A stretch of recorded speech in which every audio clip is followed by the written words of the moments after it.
인사하겠습니다. 좋은 아침입니다. 우리 사무실에 계신 분들 또 가정에서 사랑하는 사람들과 예배하시는 분들도 함께 또 인사하면 좋겠습니다. 다시 한번 할게요. 좋은 아침입니다. 같이 성경 보겠습니다. 오늘 다니엘서 6장입니다. 다니엘서 6장 7절부터 10절까지 보겠습니다. 6장 7절부터 10절까지 보겠습니다. 제가 먼저 7절 볼게요. 교대로 읽습니다.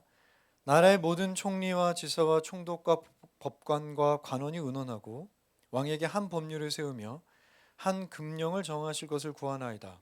왕이여, 그것은 곧 이제부터 30일 동안에 누구든지 왕 외에 어떤 신에게나 사람에게 무엇을 구하면 사자 굴에 던져 넣기로 한 것이니이다.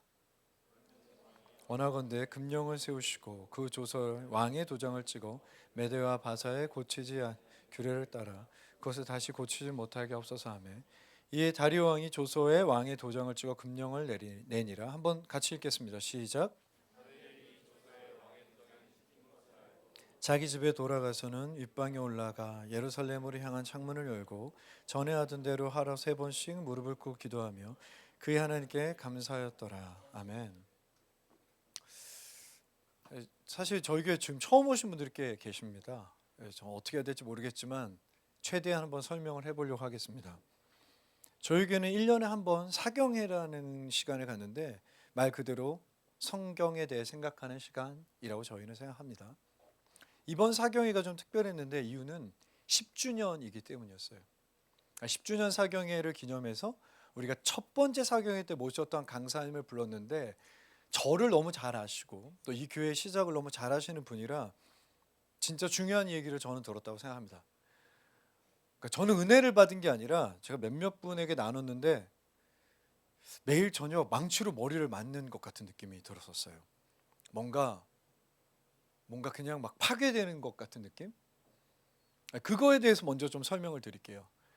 우리 박희연 목사님이라는 분이 오셨는데 그분은 인생에 2가지 단계가 있다고 했습니다. 1단계가 있고 2단계가 있어요. 아마 대부분 공감하실 겁니다. 첫 번째 단계는 광야의 단계입니다. 이때는 뭔가 결핍이 돼 있어요. 뭔가 다 완성되어 있지 않아요. 부족한 거 투성입니다. 안정도 없죠. 그리고 이 시기는 우리의 목적지가 아니라 준비하는 곳이라고 하셨습니다. 두 번째 단계는 가나안입니다. 가나안은 겨려가 없어요. 창고가 차기 시작해요. 집도 있고요. 그리고 거긴 준비가 다 된 것이고 우린 이미 도착했어요. 거긴 그렇게 부족한 게 없습니다. 광야가 불안정했다면 여기는 되게 안정적이죠. 근데 문제가 뭐냐면 가나안에 도착을 했는데 그런데 불안한 사람들이 있다는 거죠. 그건 정확히 제 이야기였습니다. 어떤 불안감이 있냐면 우린 이미 직업도 있어요. 아마 여기 있는 대부분 아마 리나 빼고는 다 직업이 있는 게 아닌가. 대부분 직장인이세요. 그리고 대부분 서울 근교나 우리나라에 잘 데가 있는 분들이에요. 그러니까 가난한 인생을 우리가 살고 있죠. 우린 창고가 있어요. 그러니까 돈이 있어요. 그리고 집도 있어요. 그런데 마음이 계속 불안한 거예요. 근데 단지 불안뿐은 아닙니다. 어떤 현상이 나타나냐면 목사님 주장인 때로는 의미 없음에 빠진다고 했어요. 왜 사는 거지? 그러니까 가난인데 열심히 살고 있는데도 왜 사는 거지? 또 소외가 일어난다고 했어요. 소외라는 건 뭐냐면 내가 살고 있는데 내가 아닌 것 같아요. 내가 나 아닌 존재로 거기 있는 것 같아요. 진짜 나는 뭘까? 이런 고민이 생긴다는 거죠. 당연히 불안하고요. 때로 마음이 공허합니다. 그런데 이게 광야의 시절에는 답이 명확해요. 아, 내가 없으니까 그런가 보다. 내가 결핍돼 있으니까 난 창고도 없고 집도 없으니까 그런가 보다. 답이 대단히 명확해요. 쉽게 말하면 우리가 중고등부 때는 대학생 시절에는 사회초년생인 시절에는 그럴 수 있다는 거예요. 불안할 수 있죠. 왜 사는 건지 고민할 수 있죠. 창고가 없으니까요. 그런데 여러분 저는 아니에요. 저는 꽤 있어요. 그런데 불안하다는 거죠. 그럼 핑계 댈 데가 없잖아요. 이제 다 있으니까요. 그런데 여기에 대해서 우리가 다른 답을 생각하는 거예요. 어떤 답을 생각하냐면 아, 내가 더 가져야 되는가 보다라고 생각하는 거죠. 근데 우리는 마음속 깊이 그 답이 아닌 걸 알아요. 그거 더 가져봤자 뭐가 달라질까? 혹은 이제 저는 아이가 있으니까 여기 아이 있는 부모님들 많이 계시거든요. 그분들은 어떤 생각하냐면, 아, 내가 아니라 우리 자식이 잘 돼야 되나 보다. 내가 지금 불안하고 공허한 건 내 자식 때문이다라고 착각한다는 거였어요. 여기서부터 중요한 얘기입니다. 처음 오신 분들도 이걸 가지고 고민해 보세요.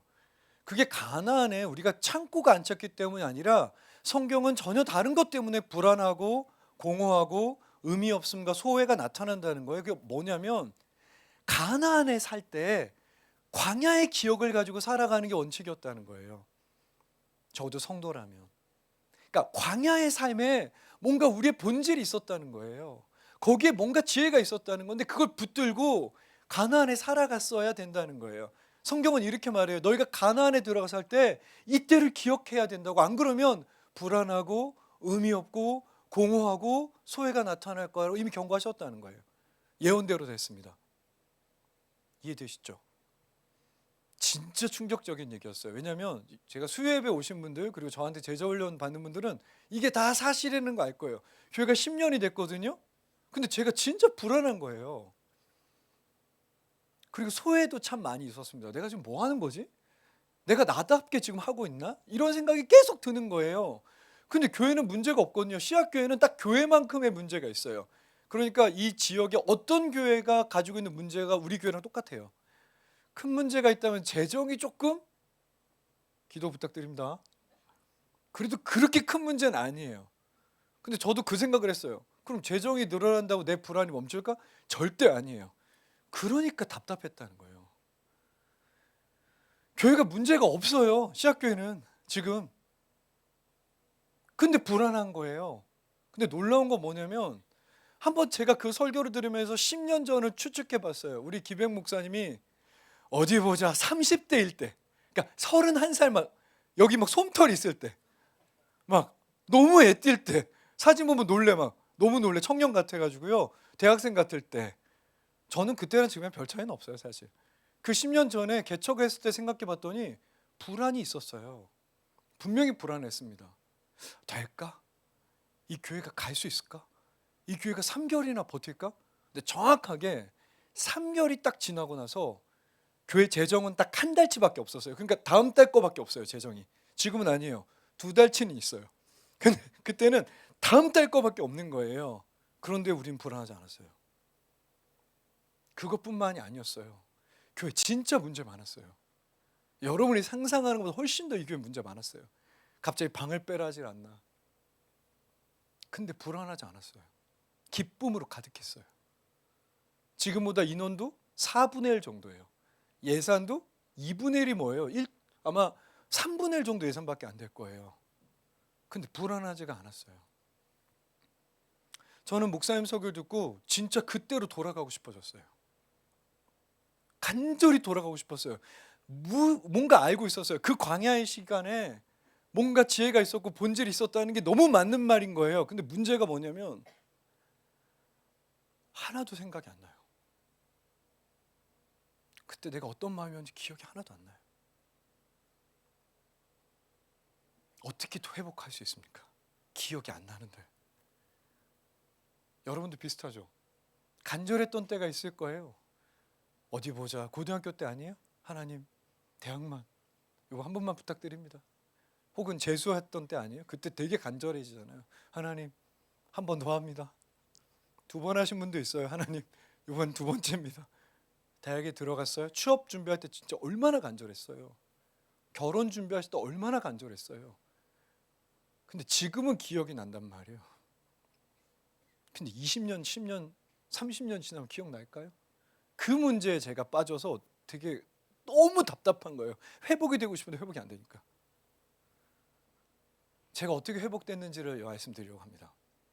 갑자기 그러다가 다니엘이라는 사람이 생각났습니다. 대단히 의외였습니다. 왜냐하면 저는 다니엘을 진짜 싫어하거든요.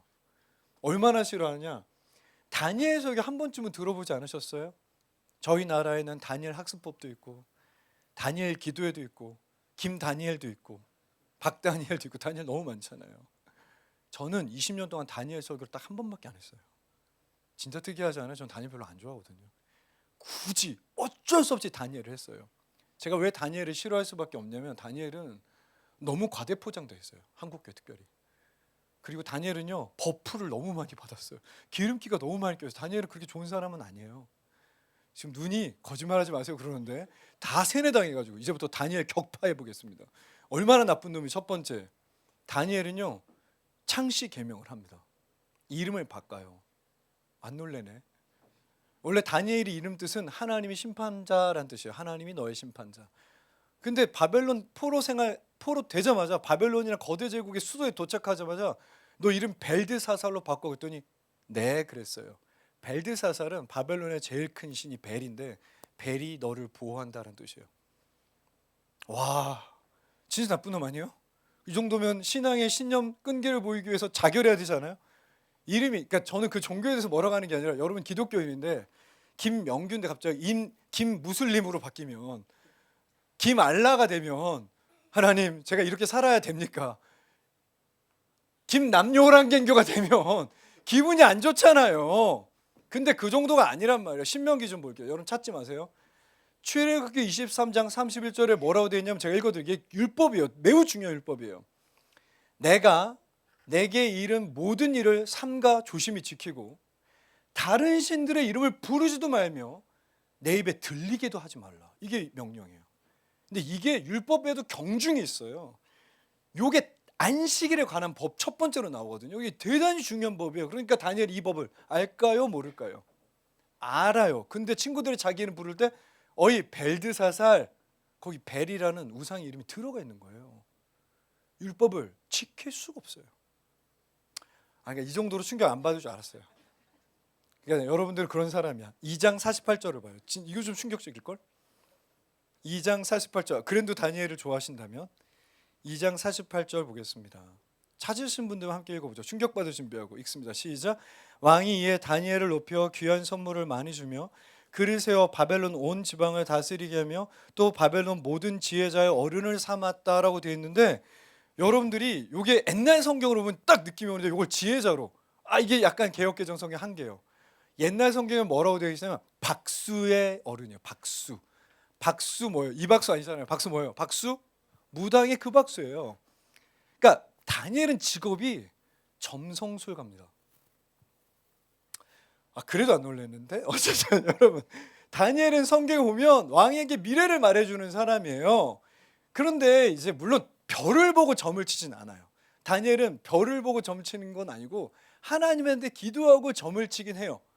그럼에도 불구하고 이제 공항에 갔어. 그럼 거기 직업 쓰죠. 직업이 뭐예요? 점쟁이라고 써야 돼요. 신명기를 볼게요.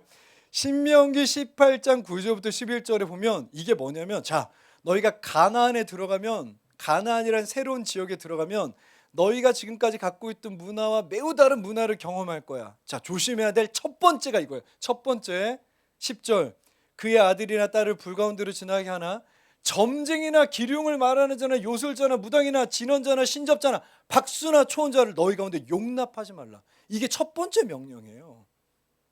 점쟁이는 이스라엘에 있을 수가 있습니까? 없습니까? 있을 수가 없어요. 가나안에 들어가면 조심해야 돼. 너희 점쟁이는 한 명도 없어요. 너희 가운데. 거기는 엄청 많으니까. 그런데 하나님의 사람이 직업이 뭐예요? 점쟁이의 어른인 거예요. 리더. 이럴 줄 알았어요. 이건 좀 충격적일 건데 많은 학자들은 다니엘은 거세를 한 사람이라고 주장해요. 근데 왜 남자분들이 여기에 충격을 안 받지? 매우 충격적이지 않아요? 거세를 한다고요. 왜냐하면 페르시아 바벨론 궁전에 지낸 남자는 대부분 거세를 했습니다. 그 성경엔 다니엘의 가족에 대한 단 한 번의 언급도 없어요. 이게 왜 충격적이냐면 저는 신명기 23장 1절은 이거 예배에 관한 법이에요. 이것도 매우 중요한 법입니다. 충격적이에요. 고안이 상한 자나 음경이 잘린 자는 여호와의 총회에 들어오지 못한다. 이거예요. 예배에 참여 못해요. 가끔 휴가 얻어서 이스라엘 돌아갈 수 있잖아요. 돌아가더라도 예배를 참여할 수 없어요. 이 사람은 70년 뒤에 자기가 조금만 오래 살면 이스라엘이 회복될 거라는 믿음이 있다는 걸 나중에 말하거든요. 돌아가더라도 이제 예배는 못 드려요. 그 정도 됐으면 자결해야지. 보세요. 이름이 벨드사살이야. 거기다 박수무당이야. 거기다 거세까지 당해요. 그런데 무슨 하나님의 사람이라는 거예요. 그러니까 다니엘이 어떻게 타협 안 하는 거에 상징이 될 수 있죠? 타협 왕 아니에요? 미스터 타협 아니에요? 이 정도면? 근데 여러분들이 이런 얘기를 해요. 그래도 1장에 음식을 안 먹겠다 했다 이거예요. 근데 여러분 저도 거긴 동의가 되지 않아요. 왜? 왕의 음식을 안 먹겠다고 했으면 내가 인정. 그런데 뭐라고 했냐면 1장 12절 13절을 저랑 같이 찾으실 수 있는 분들만 읽어봅시다. 제가 12절, 여러분 13절. 제가 12절 읽어볼게요. 청하오니 당신의 종들, 이 사람 환관장이라고 나오거든요. 내시 중의 왕. 당신 종들을 열흘 동안 시험하여 채식을 주어 먹게 하고 물을 주어 마시게 하노라. 같이 읽습니다. 시작. 당신 앞에서 우리의 얼굴과 왕의 음식을 먹는 소년들의 얼굴을 비교하여 보아서 당신이 보는 대로 종들에게 행하소서 하매, 이거예요. 그러니까 안 먹겠다고 한 거예요? 그런 얘기 아니잖아요. 뭐라고 한 거예요?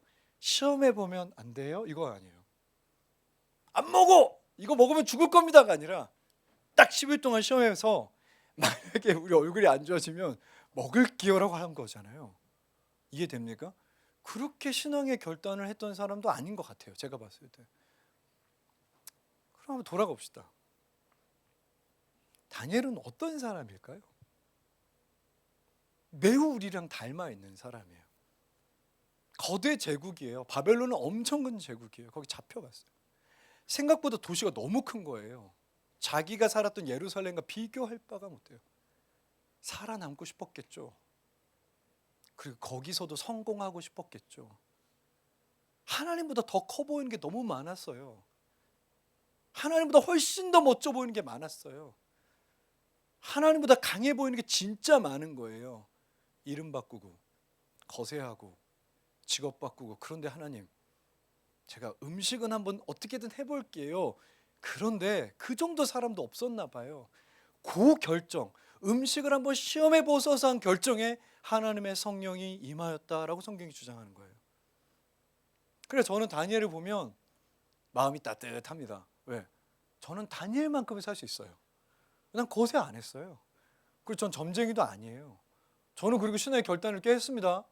듣고 싶으시면 나중에 제자 훈련할 때 저 군대에서 장난 아니었어요. 안 먹겠습니다. 나는 막 이랬어요. 다니엘은 그 정도는 아니에요. 그런데 하나님은 이 사람에게 함께 하셨다고요. 매우 우리랑 닮아 있습니다. 그런데 다니엘에서 6장의 다니엘은 되게 달라요. 그게 정말 놀라운 점이에요. 다니엘에서는 총 14장까지 있습니다. 근데 7장부터는요, 다니엘이 늙음하게 하나님한테 받은 계시에 대한 얘기예요. 그 사람의 삶의 이야기가 아니에요. 이야기는 6장에서 끝납니다. 즉 6장은 다니엘의 노년이에요. 늙었어요. 학자들은 적어도 83살이래요. 진짜 오래 살았죠. 이 사람 진짜 오래 살았어요. 그렇게 젊었을 때 타협을 하던 이 사람이 80살이 돼서는 정말 멋있는 사람이 되어 있는 거예요. 우리가 사경회 때 들었던 얘기로 한다면 이 사람은 신기하게도 자기의 광야 시절의 본질과 그 시대의 지혜를 여전히 갖고 있어요. 진짜 멋있는 사람이 되어 있어요. 저는 그 사람에 대한 얘기를 하고 싶어요. 어떻게 그렇게 멋있는지에 대해서. 오늘 읽었던 성경을 좀 보겠습니다. 6장을 살펴볼게요. 6장 1절을 2절을 제가 한번 읽어볼게요. 2절 여러분 읽어주세요. 다리오가 자기 뜻대로 고관 120명을 세워 전국을 통치하게 하고 2절 읽습니다. 시작. 또 그들 위에 총리 셋을 두었으니 다니엘이 그 중에 하나이다.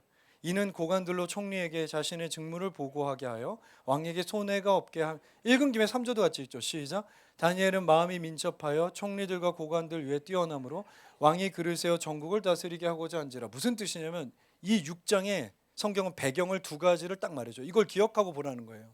첫 번째, 페르시아란 제국이에요.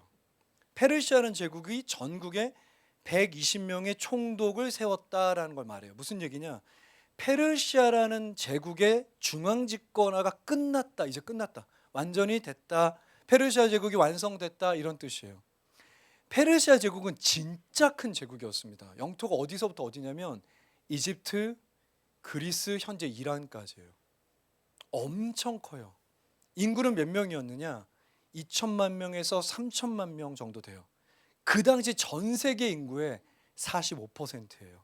역사학자들은 주장합니다. 페르시아 제국보다 더 큰 제국은 현재까지 없었습니다. 인구로 보면 가장 큰 제국이었어요. 저희가 얼마 전까지 에스겔서를 나눴습니다. 오늘 처음 오신 분들, 우리가 에스겔을 얘기하면서 이런 예와 이런 은유를 많이 말했어요. 에스겔에게 바벨론이라는 것은 진짜 거대한 것, 뭐라고 말해야 되나, 저기 어디 살다가 뉴욕 맨하탄에 도착한 어떤 느낌이에요. 진짜 거대한 나라였거든요. 근데 딱 그 나라 영토의 10배예요. 페르시아가 바벨론 다음인데, 그리고 딱 그 인구의 10배예요. 진짜 역사상 가장 큰 제국이에요. 그 페르시아 제국이 완성됐다는 걸 보여줍니다. 그게 1절이에요. 120명의 총독을 보냈다. 두 번째는 그 120명, 정확히 말하면 127명입니다. 역사에서는 이 120명을 담당하는 총리 3명이 있었다는 거죠. 이해되시죠? 근데 놀랍게도 그 중에 한 명이 다니엘이었습니다. 80살의 다니엘이 거기 있는 거죠. 이유를 볼게요. 3절 오면 마음이 민첩하여 되어 있는데, 여러분에게 오늘 소개하기 위해서 성경 하나 가져왔습니다. 새 성경이 나왔어요. 한국교회에 새로운 성경이 나왔는데, 지금 여러분들이 보는 개역개정은 2004년 번역, 이건 2024년 번역이에요. 한국교회 전체 교단이 한번 써보자고 했어요. 근데 저는 이 성경 참 좋아요. 왜냐? 훨씬 더 이해가 쉬워요. 6장 3절을 뭐라고 했는지 제가 한번 읽어드릴게요. 그런데 이 다니엘은 다른 총리들과 지방 장관들보다 뛰어났다. 여기서 중요한데, 우리 성경엔 마음이 민첩하다고 되어 있는데 여기는 예사롭지 않은 영이 그의 안에 있었기 때문이다라고 번역해요. 이게 훨씬 더 맞아요. 원문에 가까워요. 마음이 빨랐다는 게 아니라 성경은 그 안에 뭐가 있었다라고 말해요. 우린 다 압니다. 하나님과 친밀했다는 뜻입니다. 하나님의 영이 그 안에 있었다는 뜻입니다. 그래서 그 사람은 아우라가 있었던 것 같아요. 자, 근데 모든 사람들이 다니엘을 무너뜨리려고 합니다. 그게 4절 5절이에요. 그런데 이 얘기를 보면요, 다니엘이 80살이어서 얼마나 대단했는지를 보여줘요. 자, 우리 성경 보겠습니다. 4절, 아무 허물도 찾지 못했다. 그리고 아무 그릇됨도 없고 아무 허물도 없었다라고 되어 있는데, 제가 나온 이 새 성경은 이렇게 되어 있어요. 그러나 그들은 어떤 구실이나 부패도 찾아낼 수가 없었다. 그가 믿음직한 사람이었기 때문이다. 여기서 중요한데, 어떤 게으름이나 부패도 그에게선 드러나지 않았다라고 말해요. 그러니까 우리 성경은 허물이라고 되어 있는데 그 뜻은 부패란 뜻이라는 거예요. 생각해 봅시다. 120명의 총리를 세우죠. 총독을 세우는 거예요. 기준이 뭐여야 됩니까? 여러분, 어떤 기준으로 총독을 세울 거예요? 그 지역을 잘 알아야겠죠. 왕에게 충성해야 됩니다. 성품도 좋아야 되고요. 실력도 있어야겠죠. 맞죠? 그런데 누굴 뽑았다는 거예요? 여기 성경을 보면 뇌물을 주는 사람을 뽑았다는 거죠. 너무 쉽죠? 그렇게 하면 안 되는데, 총리가 총독을 세우는 데 있어서 뇌물을 받고 사람을 세웠던 것 같아요. 그래서 다니엘을 잡으려고 막 찾아봤더니 다니엘은 지금 뭐가 없어요? 부패가 없어요. 무슨 얘기냐면, 다니엘은 광야 시절에 있었던 본질과 지혜를 여전히 붙잡고 있어요. 그때 청년이 지금이 똑같은 거예요. 바뀐 적이 없어요. 이해됩니까? 근데 사람들은 다니엘을 무너뜨리려고 합니다. 왜 무너뜨리려고 하죠? 왕이 너무 좋아해요, 이 다니엘이라는 할아버지를. 또 한 가지 이유가 있습니다. 그건 13절이에요. 다니엘이 어떤 삶을 살았는지 보여주는데, 13절을 한번 같이 초반부 한 읽어볼까요? 초반 부분 시작. 그들이 왕 앞에서 말하 이르되, 왕이여, 사로잡혀 온 유다 자손 중에 다니엘이, 이렇게 돼요. 다니엘 앞에 수식어가 붙어요. 사로잡혀 온 자 중에 다니엘. 나이가 80살이에요. 잡혀온 지 70년 지났어요. 소년 때 잡혀왔거든요. 그런데 여전히 무슨 생각이냐면, 이 사람은 70년 전에 포로로 잡혀왔던 유다 사람입니다. 즉 우리와 다른 이민족입니다라는 낙인이 여전히 있어요. 저 이거 되게 조심스러운데, 우리 아이들이 밥 먹다가 했던 얘기 제가 좀 혼을 냈어요. 조심해 주세요. 우리 아이들이 어떤 얘기하면 중국 X들 이렇게 얘기하더라고요. 그래서 제가 그 단어 매우 위험하다고 했어요. 지금 우리나라가 돌아가는 거 보면 뭐 헌법재판관 발음이 뭐 리을 발음이 제대로 못한다. 누가 중국 성씨다. 여러분, 중국 사람을 싫어할 수 있다고 생각합니다. 왜? 김치가 자기 거라고 하니까. 우리 거예요. 누가 뭐라고 해도 우리 거예요. 맞죠? 그런데 여러분, 혐오는 다르잖아요. 그건 이민족 혐오하는 거예요. 죄송하지만 나치가 했던 유태인과 똑같아요. 모든 건 다 중국 때문이다. 이쪽으로 갈 것 같아서 제가 매우 걱정스러워요. 그거 안 됩니다. 하나님의 사람들이에요. 우리는 선교 대상자들입니다. 이해되시죠? 그런데 지금도 우리나라가 이민족 화교 출신을 지금도 이렇게 차별을 하는데 2500년 전 유다 출신 포로 다니엘에 대해 어떤 생각이 있었겠어요? 이 벗어날 수가 없는 거예요. 그러니까 어떻게든 이 사람이 최고는 되지 못하도록 막 자료를 찾았는데 찾을 수 있는 게 한 가지밖에 없어요. 그게 성경 7절입니다. 4절이네요. 뭐냐면 그는 아무런 허물도 없고요. 5절 다니엘은 그 하나님의 율법에서 근거를 찾지 못하면 고발할 수가 없다. 그러니까 다니엘은 하나님의 법 말고는 고발할 게 없는 사람이에요. 똑같은 사람이었어요. 자, 그래서 그들이 어떤 법령을 만들면 간단한데 7절은요. 딱 30일 동안 사람이기나 신에게 구하면 안 돼요. 기도하면 안 되는 법을 만들었어요. 이건 되게 큰 변화였습니다. 생각해 보겠습니다. 이게 무슨 얘기냐면 페르시아가 어떻게 거대 제국이 됐는지 아세요? 바벨론 다음에 이렇게 큰 제국? 그들은 포용 정책을 썼기 때문이에요. 어떤 종교도 어떤 문화도 다 허락해 줬습니다. 즉 그들은 자신들의 신을 자신들의 왕을 신격화하지 않았어요. 바벨론 사람들은 자기의 왕을 신이라고 불러요. 그런데 페르시아 사람은 자기의 왕을 신이라고 이때까지 하지 않았어요. 이해되세요? 근데 거대한 제국이 세워졌죠? 이 제국을 통치하는데 가장 쉬운 방법은 이집트나 그 전에 바벨론처럼 왕을 신격화한다는 것 정도는 알고 있는 거예요. 그러니까 다리우스 왕에게 지금 그걸 얘기하는 거죠. 페르시아는 단 한 번도 왕을 신이라고 한 적이 없으니까 모든 신은 다 이때 당신을 통해서만 각자의 신에게 나아갈 수 있다고 주장합시다. 이렇게 말한 거예요.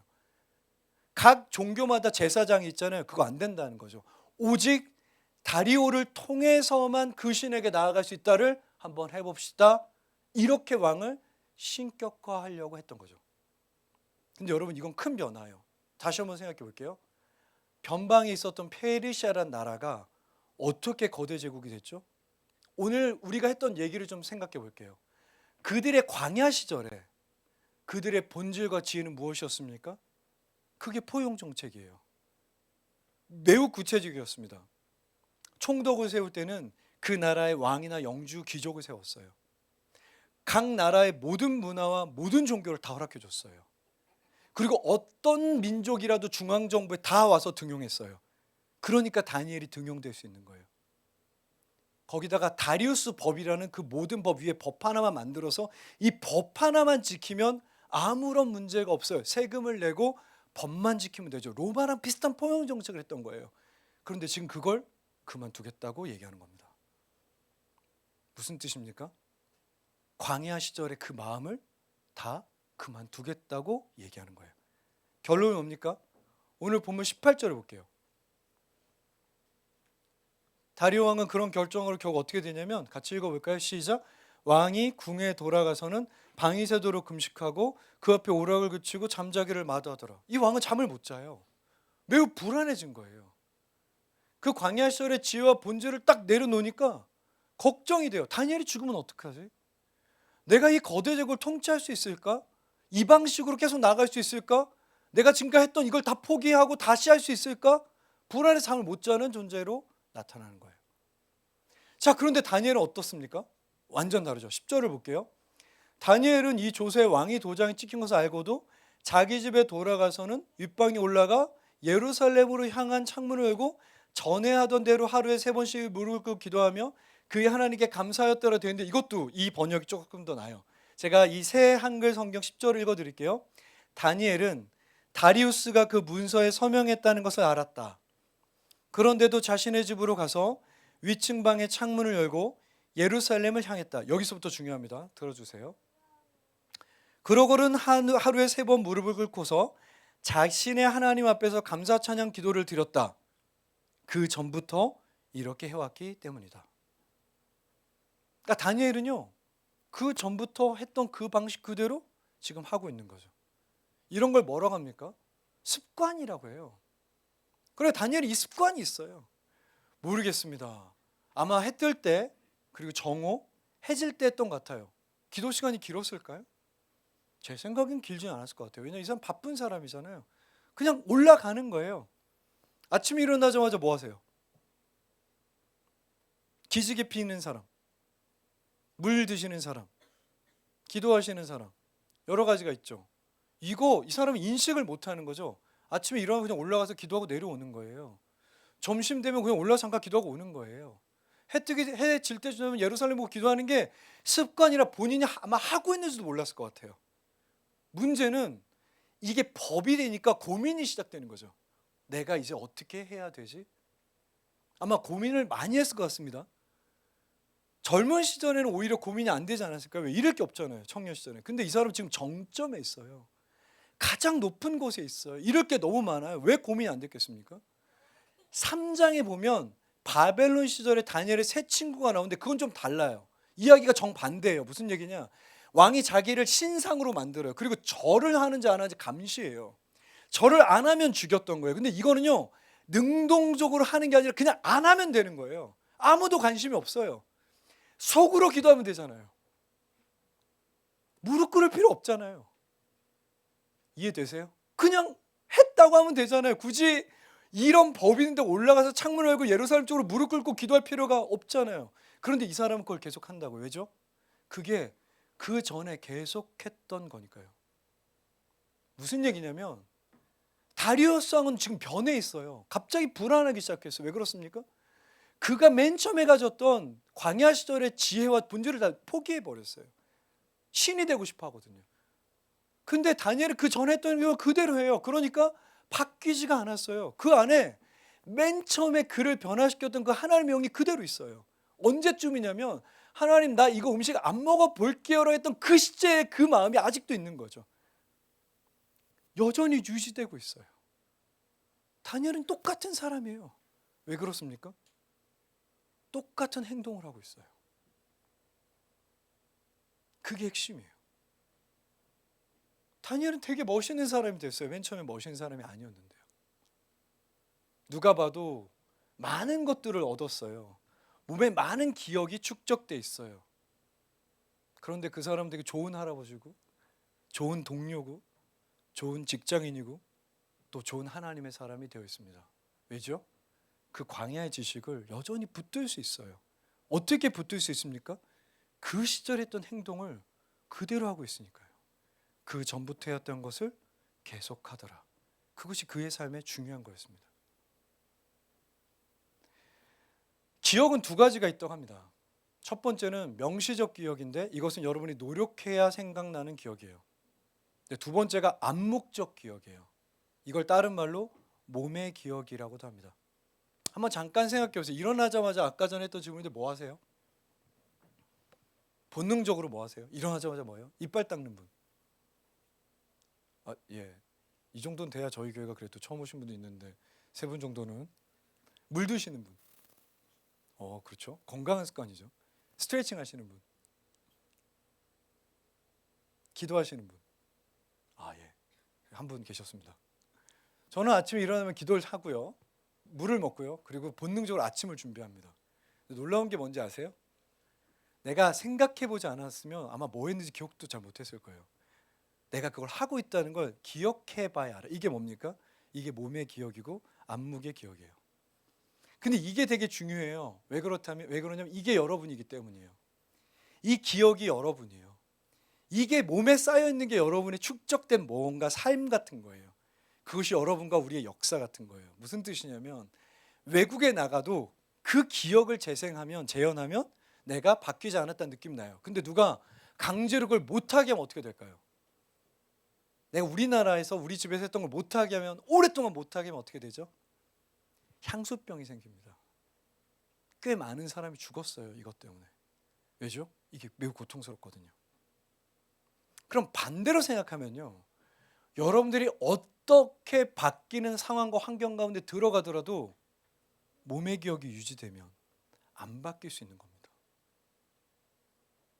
광야의 지식과 광야의 지혜를 가지고 살려면 그때의 삶을 유지하셔야 돼요. 그때 기억을 다시 생각해 봐야 돼요. 그래서 여러분에게 한번 물어보려고요. 여러분들 어떤 신앙의 기억을 가지고 계십니까? 다니엘이 3번 기도한 거 있잖아요. 성경에 단 한 번도 규정된 게 아닙니다. 이건 그냥 다니엘만 가지고 있는 습관이에요. 그냥 그 습관을 자기가 지켜나가고 있는 거죠. 여러분들 하나님이랑 되게 좋았던 때 있잖아요. 좋았던 때가 없는 분이 있어요 지금. 그분들은 좀 이따가 설명해 드릴게요. 우선 처음부터 되게 좋았던 적이 있는 사람들만 한번 생각해 봅시다. 여러분들은 어떤 습관이 있습니까? 한번 기억해 보세요. 예배할 때 앉아서 노래했습니까? 서서 노래했습니까? 목소리는 어느 정도 크기로 냈었죠? 손은 어떻게 했어요? 주머니에 넣었습니까? 아니면 이렇게 했습니까? 아니면 이렇게 했습니까? 아니면 이렇게 했습니까? 되게 이런 얘기를 많이 들어요. 여기 지금 부모님들 계시는데 결혼하고 나서 신앙이 많이 무너진 것 같습니다라는 주장을 하시는데 너무 여러 가지 이유가 있겠죠. 근데 제가 진짜 간단한 얘기 하나 해드릴게요. 예배가 어떻게 되는지 한번 보세요. 예배를 몸으로 지금 어떻게 하는지. 어렵죠. 그러면 가위바위보에서 진 사람이 거기 가고 여기 오면 안 될까요? 당번으로 한 번씩 돌아가면서 오면 안 될까요? 자기가 하나님한테 매우 뜨거웠던 시절처럼 예배를 한번 해보면 어떨까요? 그때처럼 똑같이 손을 들고 똑같이 목소리에 힘을 주고 똑같이 어떻게 기도했습니까? 진짜 좋았을 때요. 진짜 좋았을 때 어떻게 성경을 읽었습니까? 진짜 좋았을 때 어떤 식으로 하나님과 함께 시간을 보냈습니까?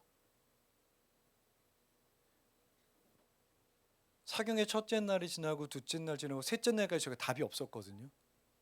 근데 하나님이 계속해서 마음속에 주셨던 생각은 있어요. 뭐냐면 10년 전에 기도했던 방식으로 한 번 더 기도해보면 어떨까라는 생각을 계속 주고 계셨던 때였어요. 그래서 제가 기도했던 거길 찾아갔습니다. 주일날 오전에. 그리고 제가 부르던 노래가 있거든요. 어떤 노래냐면 제가 짧게 해볼게요.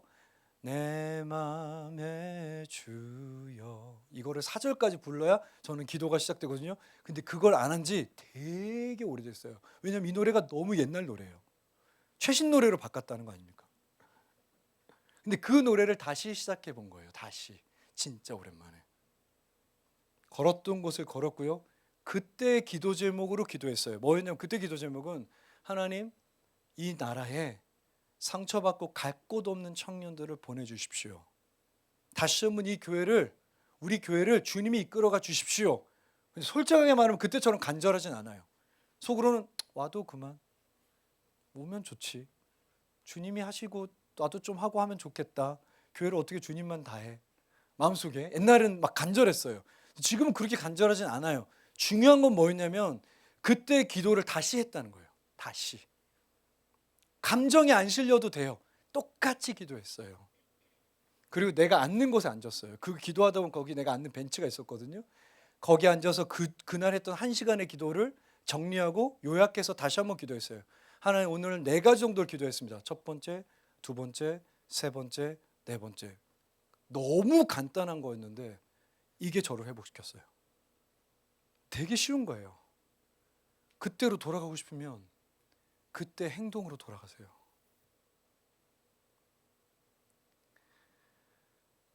아직까지 그 기억이 없는 분들이 있습니다. 여기 저는 그렇게까지 기도해 본 적도 없고 예배를 드려 본 적도 없고 성경을 본 적도 없는 사람들을 위해서 우리 교회가 지금 하고 있는 게 뭐죠?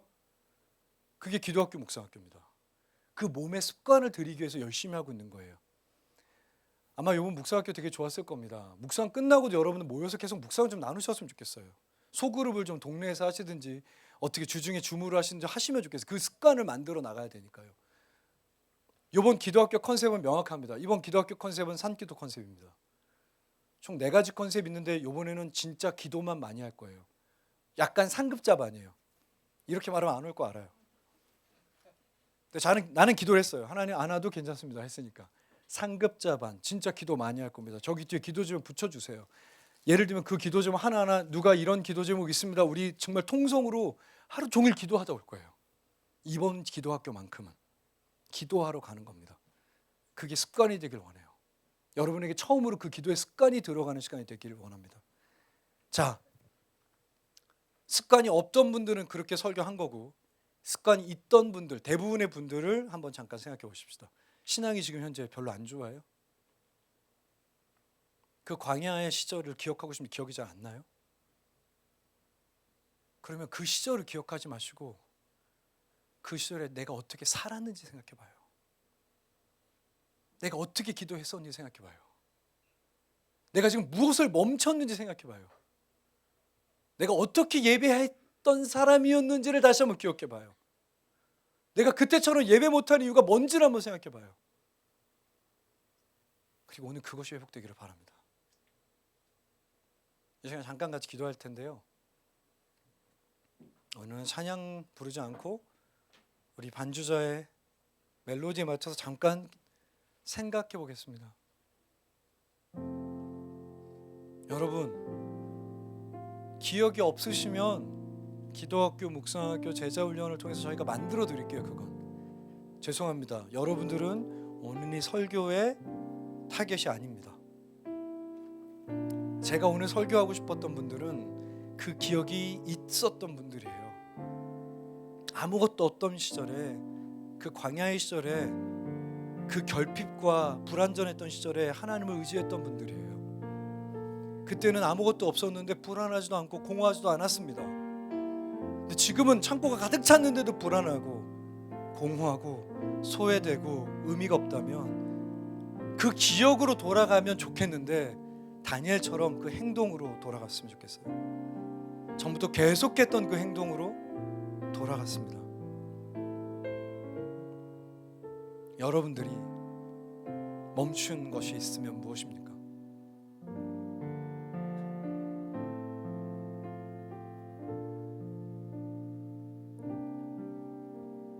여러분들 그때 하나님이랑 매우 가까웠을 때, 매우 간절했을 때 하나님한테 했던 것, 지하철에서 성경 보지 않았어요?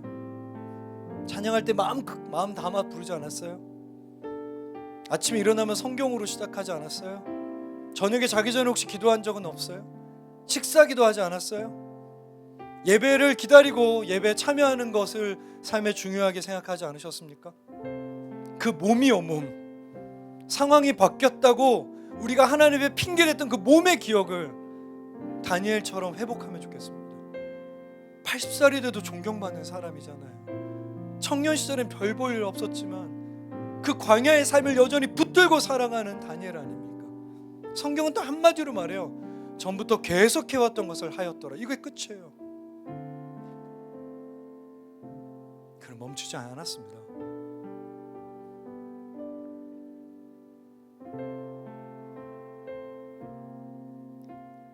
사랑하는 주님, 오늘 잠시 우리가 기억하려 하였습니다. 그때 어떤 마음이었는지가 아니라 그때 우리가 어떤 행동을 했었는지를 기억하고 싶습니다. 우리가 여러 가지 핑계로 그만뒀던 많은 신앙의 습관들, 아침에 일어나면 기도하고 성경을 보고 묵상을 하고 예배를 참여하고 사람들과 함께 모여 통성으로 기도하고 그 모든 나만의 하나님과 가졌던 습관들을 회복시켜 주십시오. 그리고 그 습관을 붙잡고 살아가게 해주십시오. 예배 때 불렀던 대로, 예배 때 손을 사용했던 대로, 예배 때 발과 몸을 어떻게 사용했는지도 기억나게 해주시고, 성경을 어떤 태도로 볼펜을 가지고 읽었는지, 볼펜 없이 읽었는지까지도 다 기억나게 해주셔서 그저 하루에 3번 창문을 열고 예루살렘을 향해 기도했을 뿐, 그는 교회도 없고 이제 신앙의 동료도 한 명도 없는데도 그는 홀로 그 삶을 지켜나갔다는 것을 우리가 기억하게 도와주십시오.